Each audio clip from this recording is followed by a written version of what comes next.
have to admit, this game kind of snuck up on me. Um, no pun intended. I first heard about it when it was briefly talked about on our podcast, and Yossi had some decent things to say about the game as well. And I was interested, mainly because it was a game about a ninja where you get to go and do ninja stuff and ninja people to death.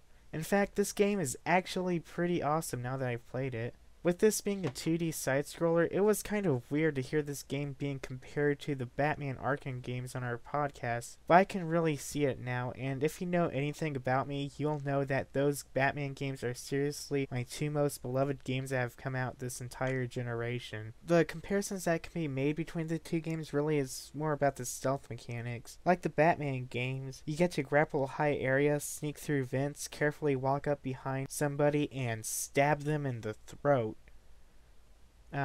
I don't think that happened in Batman, but it very much happens in this game quite a few times. Being a ninja basically means you have to try to get through the levels without getting caught by anyone, and sometimes without even killing anyone. With the mechanics in this game, it does make going through the levels like this incredibly fun and easy. Not to say that this game is easy, there are some difficult patterns with many guards and lasers that you have to get through, but the mechanics in this game help out so you know what you're doing. For one thing, any noise that gets made gives off this sound bubble so you know who's in hearing range of what made that loud noise. Also, you can go into focus mode so when you break lights or grapple onto something, it'll show you how loud the action is going to be, giving off a lot of strategy. I have to admit, I kinda have a soft spot for stealth games, especially ones like this where it's actually encouraged that you don't kill anyone along the way, unlike this other game that I played a while back where the entire game was just basically you doing everything you can to murder people quietly. Zipping through corridors after corridors to slip by enemies unnoticed is incredibly satisfying in this game. I think one of the weird things in this game is that you get extra points for not killing people, but some of the bonus objectives are there so you can do just that.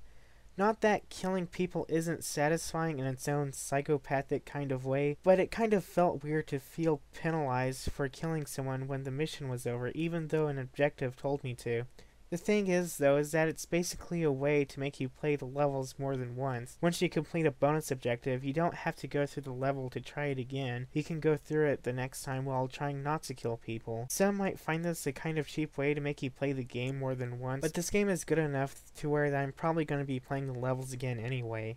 The game isn't exactly perfect though. While there isn't a whole lot I can say that's wrong with the game, the one kind of nagging thing I have to talk about is the story. At the start of the game, the story kind of felt like an excuse just to go out and do all the ninja stuff you do in this game, and then a plot twist happens, which I swore was just there to drag out the game just a little bit longer. But at the end, this incredible story moment happens that makes you reflect on all the things that you did in this game, and it got me thinking, oh, I guess the story actually did kind of matter in this game. Which is a shame because that ending moment was pretty spectacular. It just didn't exactly carry any weight to the rest of this story. But that's because the story didn't exactly carry that much weight in the first place. I think the plot in this game was mainly just, oh crap, people know we're ninjas, take care of them, and thus the events in this game happen. Other than that, I can easily recommend this game. It's a fun game with solid stealth mechanics I don't think anybody is going to have a problem. It doesn't exactly push anything forward, but the game is so well executed.